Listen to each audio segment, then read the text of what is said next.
Hello, I'm Emma Hammett from First Aid for Life and onlinefirstaid.com. And today I want to talk about cardiac risk in the young and how important it is that we understand that this can happen. Every week in the UK, 12 apparently fit and healthy young people aged 35 years or younger die from young, sudden cardiac death. It can happen completely out of the blue. Quite often they might be on a football pitch, on the rugby pitch, playing some sort of sport, running a marathon. Fit, healthy people who have an undiagnosed heart condition, and that can catch them at any point. And the reason for this, for me doing this Facebook Live today, is to say that there is a fantastic organisation called CRY, Cardiac Risk in the Young, that offers free screening for people. You can book in easily and you can be screened, and once you know what you're dealing with, it can prevent people dying unexpectedly from the cardiac risk that they were previously unaware of. So, sudden cardiac death describes an unexpected and immediate fatality from a heart problem within 12 hours of having apparently normal health. And sometimes these cardiac deaths have been so unexpected and without warning that they may have been misdiagnosed following an autopsy and attributed to drowning or road traffic accidents. So people miss the fact that the drowning or the road traffic accident was caused because the person had a cardiac event. So in over 80%, there were no previous signs or symptoms to alert someone that this was a possibility. So the heart charity, Cardiac Risk in the Young, tests around 27,000 young people every year between 14 and 35.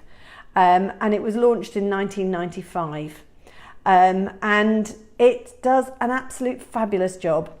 And what it does is it looks at people's family history, and it also does a 12-lead ECG. So it does a full sort of MOT check for someone and looks for the most common abnormalities.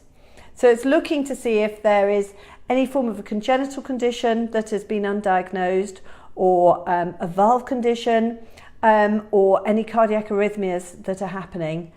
And in a lot of cases, even if they find something, they can work with the young person so that they can continue a full and active life and just be more aware that they have this condition, or maybe they just treat the condition. It depends what they find.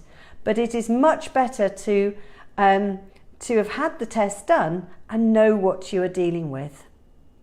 So the vast majority of those tested do leave with clean bill of health, which is good to know.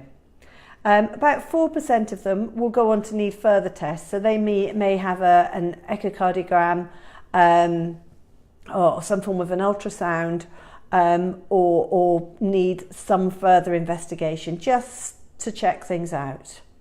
About 1% of those tested will turn out to have a minor problem, and about sort of 0.2% will be discovered that there is something serious, and that can be looked into, investigated, and then managed so that that person is now not at the serious risk that they were previously of experiencing a sudden cardiac arrest. So the British Heart Foundation have also said that an undiagnosed heart condition, a history of cardiac disease, cot death in your family, or seizures, or if you've had seizures in the past, does tend to make you more at risk of a possible cardiac arrest, a sudden one, when you're apparently healthy otherwise.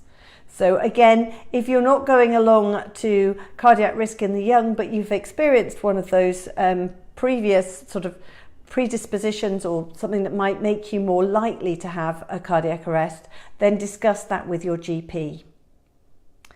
So the key thing is it is free to attend. If you have a family history, then your family can be investigated too by the NHS entirely for free.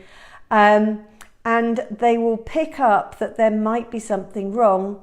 And once you know that that's the situation, you are in a much better place to manage any possible risk and ensure that you know what you're dealing with. So I hope that's helpful. It's cardiac risk in the young. They have screening sessions for free throughout the country, and please let people know, particularly if you've got young sporty individuals, let people know. 12 people dying every week. We've got to stop this. That's Emma Hammett from First Aid for Life and onlinefirstaid.com.